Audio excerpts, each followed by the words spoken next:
എന്റെ ഇപ്പോ 2000 രൂപ എടുക്കാനില്ല. പിന്നെ എന്താ ഉണ്ട്? നുള്ളിപ്പെറുക്കി അവർ 500 രൂപ കാണും. എന്റെ പട്ടിക്ക് വേണം. മര്യാദക്ക് 2000 രൂപ എന്റെ കയ്യിൽ എണ്ണി തന്നില്ലെങ്കിൽ അതിന്റെ പ്രത്യാഘാതകം.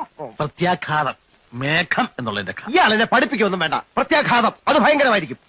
എന്തും നേരിടാൻ തയ്യാറായിട്ട് തന്നെയായി നാടകത്തിൽ ഇറങ്ങിത്തിരിച്ചിരിക്കുന്നത്. ഒരുമാതിരി പല തന്തയ്ക്ക് പറഞ്ഞ പരിപാടി എന്റെ അടുത്ത് കാണിക്കരുത്. തൽക്കാലം പല തന്തയുണ്ടെന്ന് വിചാരിച്ചേക്കാം. ഇയാള് ഞാൻ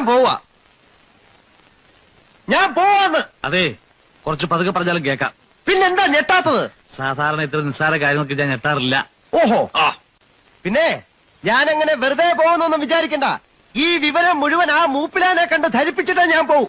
ഒരു ചാൻസ് കൂടെ തരാം. 250 250 ഉറപ്പിക്കുന്നോ?